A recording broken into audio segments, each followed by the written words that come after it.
Hi, it's Howard Berg with my learning tip of the day. Today you're going to learn how to learn anything faster and better. Enjoy it. This is an acronym called ABCOQ. If you've ever wondered when you were studying, what am I trying to find? There's just too much information. I think my head's going to explode. I'm confused. This is what you're looking for. These are the 5 things you always want to learn. I will show them to you first in PowerPoint.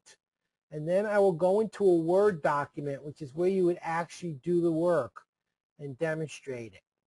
ABCOQ stands for A, abstract of terms, B, biographies, C, chronologies, O, outline of headers, and Q, questions. What you're doing in Word is setting up a 3-column table. And you're going to make a list of all the new words, all the names of the people in the book, numbers, dates, or statistics, chronologies. You're going to get all of the headers. You're going to make an outline of all, like in this case, Columbus and the Discovery of America, and list all the questions. So here's words. This is for a younger student. Caribbean, Orient, and conquistadors. Here are some names in a history book. Leif Erikson, Christopher Columbus, and Prince Henry. Here are dates, 1000, 1500, and 1492. Now, in a geometry book, it could be pi. The value of pi is 3.14. In a chemistry book, it could be the number of atoms in a mole. It could be in a work situation, prices, products codes. Anything that's numbered goes into the table. Here are headings. You can see this is a history book.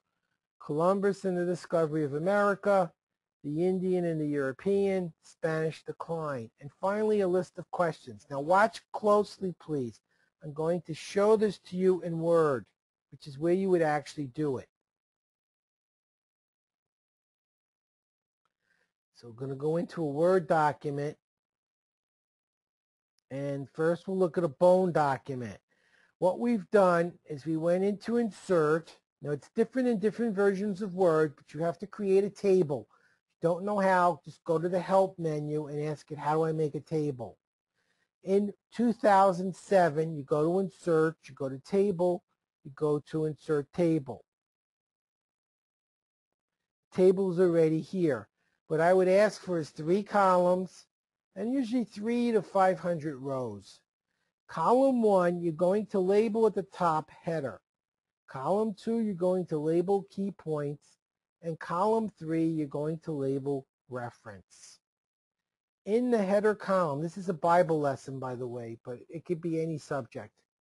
In the header column, you put in the words, each one in its own row, the names, the numbers, dates, statistics, the headers, and the questions. I'm going to give you some enrichment here. Here's how to write a report in a fraction of the time. You have an outline. These are the topics you want to cover in your report and the sequence that you want to cover them in. Make them line up in the first row in sequence. And if a citation is associated with any one of these sections, put it in the 3rd column. Because this is Bible, it's chapter and verse, but you can use any notation system that you're asked to use or like. MLA is common, Chicago style. I was a psychologist. The APA has its own style. As a biologist, they had their own style.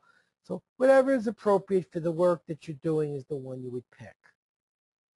Now you go back, and this time in your own words, in the middle column, what does the word mean? Who is this person and what did they do? What is the significance of that number, date, or statistic?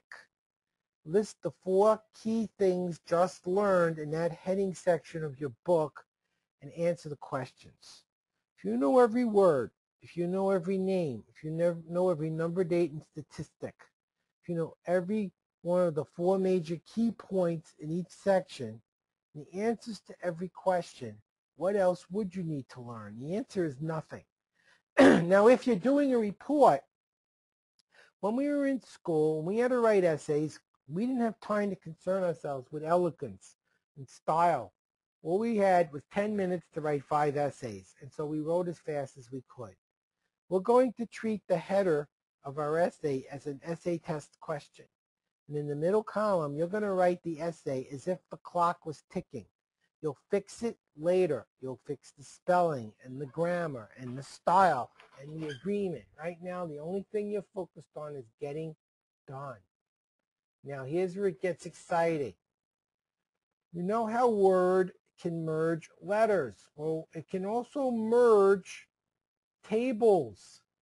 So the table you just made is saved. And when it asks you for the recipients, you give it the name of the table.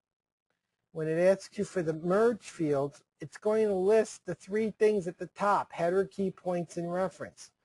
Pick header, put it here, bold and underline, press enter twice, indent, put in the key points, hit the space bar, and between open and close parentheses, you're going to put in your reference. I think you can see it. See? Header, key points, reference. It's finding it in your merge fields. Now, here's where it gets exciting. Watch this. When I press finish and merge, watch what happens. Okay, I'm going to just change the formatting. Here is a 28-page report on the book of Matthew, done by 11 to 15-year-olds in less than 4 hours at the second-year graduate level. Here's the header, bolded and underlined. Here's the key points, and there's the citation. Isn't that cool? Now, if you're studying, here's your word, here's your definition. Here's the name, this is what they did. Here's the number, date, or statistic, and this is why you need to know it. Here's the header. Here are the 4 key points you need to learn. Here's the question. Here's the answer. Now think about it. As you know, every word, every name, every number, date, statistic, the 4 main things in every section of the text, and every answer to every question, what else would you need to know? We taught this to a group of 11 to 15-year-olds. We gave them a sophomore course in lifelong developmental psych, college sophomore course. In 1 week, these kids finished the book, they studied the table, they took the clap, and 15 of the 18 passed the lifelong developmental psych CLEP test in a week for credit. And if you'd like to get some more study tips on how to learn anything faster, go to howardstudytips.com. It's absolutely free. Enjoy.